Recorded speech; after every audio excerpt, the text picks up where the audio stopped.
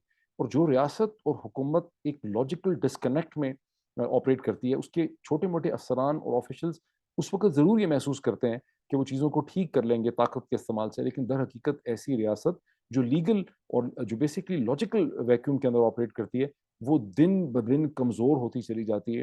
اور یہی المیہ ہے پاکستان کی ریاست کا, جو دن بدن دنیا کی نظروں میں کمزور ہوتی چلی جاتی ہے. اس کی کمزوری یہ ہے کہ وہ اپنے آپ کو لیوریج نہیں کر سکتی دنیا کے سامنے. ایک انٹر ڈیپینڈنٹ, ایک میسیولی گروئنگ انٹر ڈیپینڈنٹ ورلڈ میں پاکستان کی ریاست اپنے آپ کو ایکسپلین نہیں کر سکتی. اس کی عزت نہیں ہے, اس کی رسپیکٹ نہیں ہے, سبھی مانتے ہیں. اس کی ریجنل کنیکٹیوٹی نہیں ہے, اس کی انٹرنیشنل کنیکٹیوٹی نہیں ہے. دنیا کے امپورٹنٹ فورا میں اس کی اہمیت ہر آنے والے سال اور ڈیکیڈ کے ساتھ سلپ کرتی چلی جا رہی ہے, کم ہوتی چلی جا رہی ہے. یہی ریاست 1950 میں کہیں زیادہ امپورٹنٹ اور ریسپیکٹڈ تھی. 1960 میں اس کی رسپیکٹ میں کمی آئی. 70 کی دہائی کے بعد اس کا سائز زیادہ ہو گیا. پھر جو جنگیں ہوئی افغانستان میں, اس کی ڈرگ کلچر, کلیشنکوف کلچر کے الزام لگتے چلے گئے. تو جب یہ ریاست اپنے اندرونی معاملات کو کسی لاجک سے ہینڈل نہیں کر سکی تو اس کی رسپیکٹ, اس کی پریسٹیج, اس کی گلوبل کنیکٹیوٹی میں کمی ہوتی چلی گئی. گلوبل پلیئرز نے اس کو استعمال ضرور کیا, لیکن وہی امریکہ جو پاکستان کا بازو پکڑ کے اس کو استعمال کرتا ہے, خود اپنے سسٹم کے اندر وہ پاکستانی ریاست کو, پاکستانی اداروں کو کسی بھی طرح سے ریسپیکٹ سے نہیں دیکھتا. یہی صورتحال ورلڈ بینک کی ہے, ایشین ڈیولپمنٹ بینک کی ہے, آئی ایم ایف کی ہے, دنیا بھر کی حکومتوں کی ہے. اور اس کی وجوہات یہی ہیں کہ جب ایک ریاست اپنے قانون, اپنے آئین, اپنی لاجک جو خود اس نے لے ڈاؤن کی ہے اس کو ریسپیکٹ نہیں کرتی, اسے اوبے نہیں کرتی, تو اس کی ویلیو جو ہے وہ کم سے کم ہوتی چلی جاتی ہے اور وہ کنفیوژن کا شکار ہوتی چلی جاتی ہے. سو یہ کنفیوژن جو ہے وہ ہم اس وقت دیکھ رہے ہیں. جو اے آر وائی نیوز کے کیس میں بھی ہم یہی چیز دیکھ رہے ہیں, اور ڈاکٹر شہباز گل کے کیس میں بھی یہی چیز دیکھ رہے ہیں. دو چیزیں بہت امپورٹنٹ ہیں اے آر وائی کے کیس میں, کہ اے آر وائی کے اوپر جو کیس بنایا گیا اے آر وائی نیوز کا, اے آر وائی نیوز جو ہے وہ ایک چینل ہے, وہ ایک پلیٹ فارم ہے جس کے اوپر ایک بوکے آف پروگرامز اور براڈ کاسٹ آتے ہیں جو درجنوں کے حساب سے ہیں. وہ ایک پروگرام کے 20 منٹ کے 2 منٹ کے 2.5 منٹ کے اندر اگر کسی نے کوئی چیز غلط کی ہے اس کے لیے ایک چینل رسپانسبل نہیں ہو سکتا. اور پاکستان میں تمام ٹیلی ویژن چینلز اور پروگرامز کو لا آف سیف ہاربر میں کور ہونا چاہیے, جہاں پہ وہ رسپانسبل نہیں ہے کہ لائیو براڈ کاسٹ میں اگر کوئی چیز کوئی کہتا ہے. اور ایم شیور کہ ہم اس کی طرف جا سکیں گے. خود اے آر وائی کو جب اس کو واپس آنے کا موقع ملے, اور باقی تمام ٹیلی ویژن چینلز کو یہ پلیڈ کرنا چاہیے کہ انہیں پروٹیکشن ملنی چاہیے under the law of safe harbour. دوسری چیز یہ ہے کہ جتنے بھی کیبل آپریٹر چینلز ہیں یہ سب کے سب جو ہیں یہ ایک ریسٹرکٹڈ ایکسیس کے چینلز ہیں. یہ اس طرح سے میس میڈیا تو ہے بھی نہیں جس طرح سے, مطلب یہ میں چونکہ اسٹوڈنٹ ہوں اس کا, میں نے ایم فل کیا ہوا ہے اس کے اندر, ایم ایس سی کی ہوئی ہے یہاں پہ لندن اسکول آف اکنامکس میں, in the concept of media regulation میرا سبجیکٹ تھا. تو یہ اوپن میس میڈیا اس طرح سے نہیں ہے بیکاز یہ ریسٹرکٹڈ ایکسیس کے میڈیا ہیں. آپ جب اے آر وائی دیکھتے ہیں اپنے کیبل پہ تو آپ اس کے چینل کو سلیکٹ کرتے ہیں, وہاں پہ آپ کے 100 چینلز ہیں, اس میں سے آپ ایک چینل کو دیکھنے کا فیصلہ کرتے ہیں. تو یہ آپ کی چوائس ہے. اس کو اگر پاکستان کی ریاست مزید ریسٹرکٹ کرنا چاہتی ہے تو آپ کیبل آپریٹرس کو کہیں کہ ہر لوگ جو ہیں وہ فارم بھر کے ایک فارم بھرا کریں کہ انہیں کون کون سے چینل چاہیے, وہ کون کون سا بکے چاہیے. جس طرح سے برطانیہ میں ہے, جس طرح سے امریکہ کے اندر ہے, آپ اپنے چینلز کو سلیکٹ کرتے ہیں, آپ اپنے بکے کو سلیکٹ کرتے ہیں, اور آپ کو اس کو ایڈیشنل پیسے دینے پڑتے ہیں. 5 روپے 10 روپے اس کے ایڈیشنل پیسے ہو جائیں گے ہر چینل کے. ویسے بھی چینلز کی سبسکرپشن ہونی چاہیے, تو اس کے بھی بہت سے طریقے ہیں. تو یہ اسی طرح سے ہے جیسے جو میرا یوٹیوب ہے, جو میرا ٹویٹر ہینڈل ہے, جو کسی کا فیس بک پیج ہے, آپ سب کے ہیں, یہ سب ایک ریسٹرکٹڈ ایکسیس ہیں جس کے لیے پہلے آپ کے پاس ایک کمپیوٹر ہوگا, پھر انٹرنیٹ ایکسیس ہے, پھر براڈ بینڈ ہے, پھر آپ کا فیصلہ ہے. تو آپ فیصلہ کر کے اس کو دیکھتے ہیں, آپ فیصلہ کر کے جیو دیکھتے ہیں, آپ فیصلہ کر کے اے آر وائی دیکھتے ہیں. یہ کچھ زبردستی آپ پہ ٹھوسا تو نہیں جاتا, it's a matter of choice. تو لوگوں کی چوائس جو ہے وہ بند کر دی ہے. پاکستان کی حکومت نے اپنے ایک لیگل انٹرپریٹیشن کے پوائنٹ آف ویو سے, چونکہ سارا کا سارا قانون ہی عجیب و غریب طریقے سے بنایا اور اس کی اپلیکیشن عجیب و غریب طریقے سے چلی آ رہی. اسد عمر صاحب کی جو پریس کانفرنس تھی اس میں انہوں نے بہت ہی امپورٹنٹ نقطہ یہ اٹھایا کہ ڈاکٹر شہباز گل نے جو کچھ بھی کہا صحیح یا غلط ہے، اس کو کمپیئر کرنا ضروری ہے۔ جو کچھ خواجہ آصف صاحب نے کہا جب انہوں نے کہا کہ افواج پاکستان نے لوگوں کی ہڈیوں کے اوپر سے گوشت اتار کے کھا گئے ہیں، اسے نچوڑ گئے ہیں، ان ادر ورڈز ان کو پیراسائٹ کہا، اس پہ کوئی ایکشن نہیں ہوا۔ جو محترمہ مریم نواز صاحبہ نعرے لگواتی رہیں یہ جو وردی ہے اس کے پیچھے یہ جو دہشت گردی ہے اس کے پیچھے وردی ہے، جو نام لے لے کے مریم نواز صاحبہ اور نواز شریف صاحب خود باتیں کرتے رہے، جب اس کا کوئی لیگل محاسبہ نہیں ہوا تو آپ کلیئرلی ایک ڈسٹنکشن کر رہے ہیں کہ وہ تو قابل معافی ہیں، وہ جو کچھ کہتے ہیں وہ اگنور ہو جاتا ہے، لیکن ڈاکٹر شہباز گل چونکہ کمزور ہیں، ڈاکٹر شہباز گل کے پیچھے چونکہ اس قسم کی طاقت نہیں ہے، سرمایہ نہیں ہے، کوئی قبیلہ نہیں کھڑا جیسے مولانا فضل الرحمان کے پیچھے کھڑا ہے، تو آپ ان کو تو ٹارگٹ کر سکتے ہیں۔ جب لاء میں آپ سلیکٹیوٹی کرتے ہیں ایشوز کو پک کرنے سے، تو بھی لاء کا انسٹرومنٹ اور اس کا احترام اور اس کی رسپیکٹ جو ہے وہ کمزور ہو جاتے ہیں۔ ہمیں بہت امید ہے کہ اسلام آباد ہائی کورٹ کے سامنے کم از کم ان تمام چیزوں کو دیکھیں گے جب یہ وکلا وہاں پہ اس کی بحث ہوگی جو اس وقت وہاں پہ جاری ہے۔ Thank you so much.